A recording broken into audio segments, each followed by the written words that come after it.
heading up to a property we lease up in Carsonville area, Port Sanilac, Carsonville area. We got a lot of spots up there we deer hunt. I'm going to show you a little bit of what we do.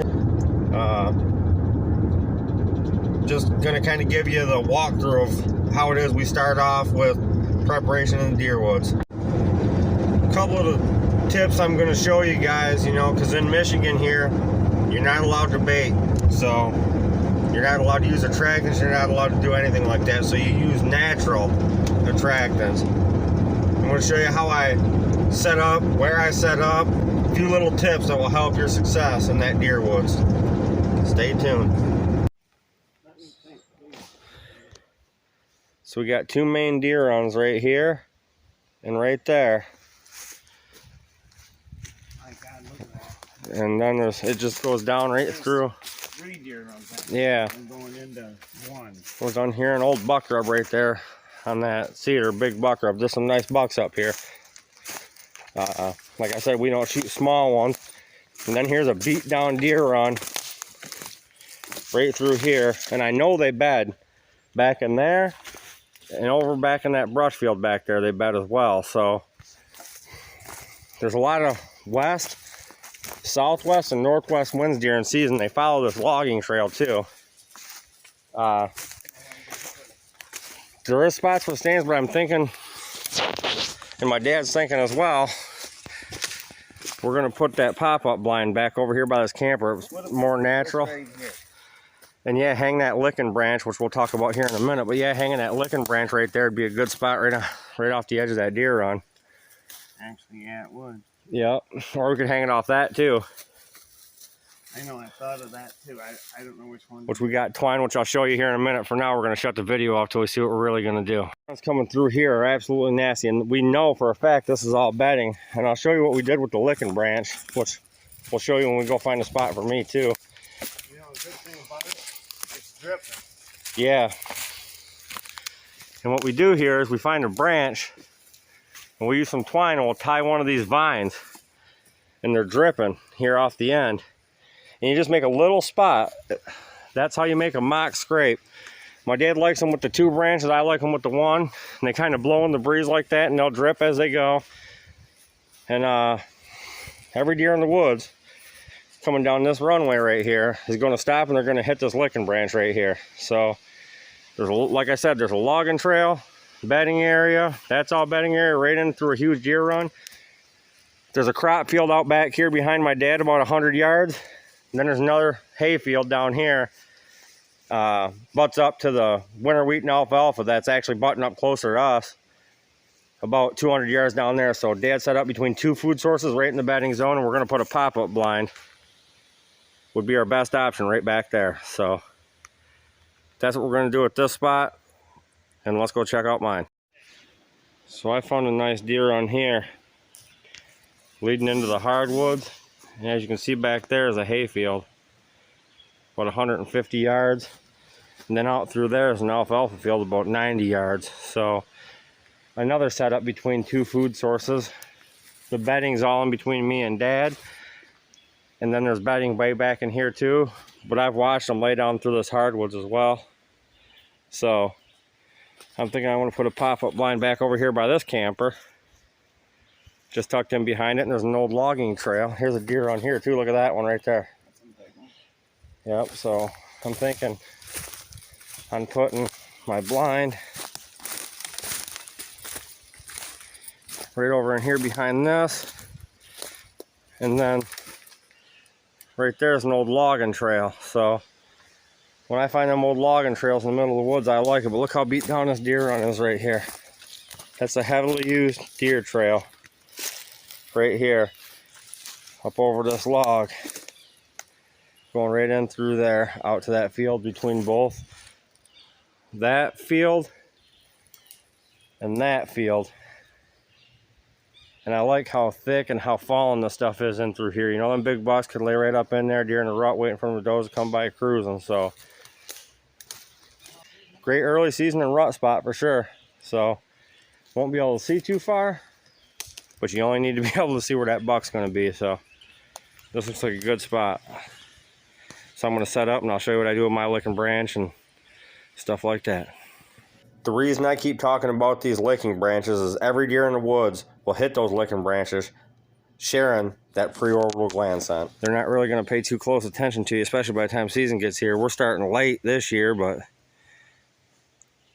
this is how it's going to go. So I'll show you my licking branch setup. That mock scrape, proven to work. Getting overheated out here, but as you can see, I hung my licking branch here over a mock scrape. It's about the size of the vine you want. Blind's gonna go up over in there. We're gonna hope to catch them big ones cruising down this deer run right here. Goes through there. There's one coming out here.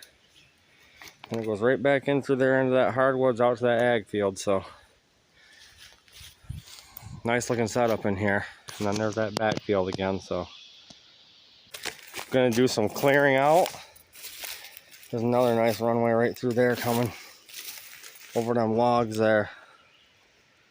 Coming right through here. So a lot of fall downs in here, which always makes for good cover. So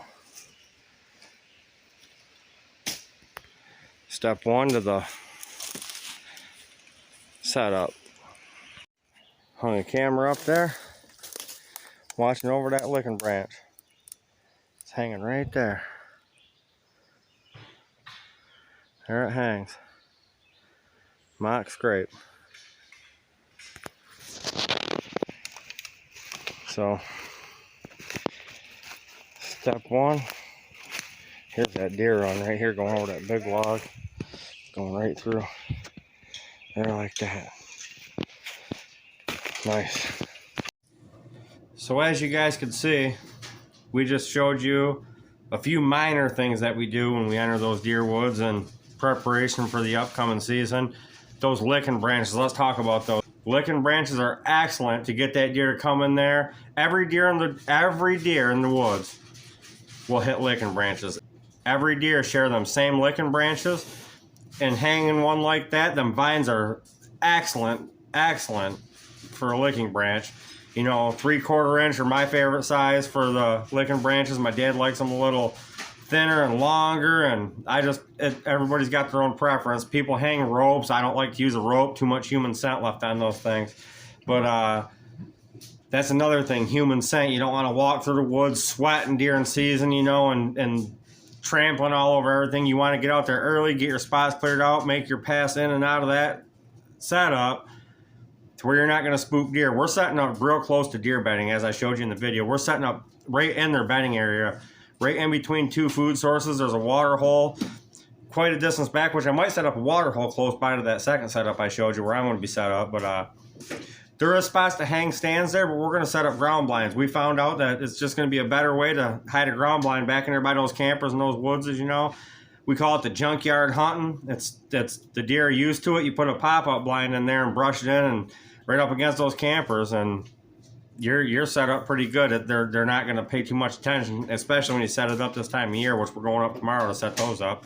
Get some clear shots, make some shooting lanes down through there for a bow, and we're, like I said, if you can find food and bedding, you want to set up as close as you can without bumping those deer. You do not want to pressure those deer.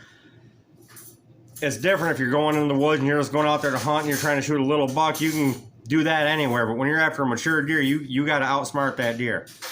You have to put in the time and effort. We're late.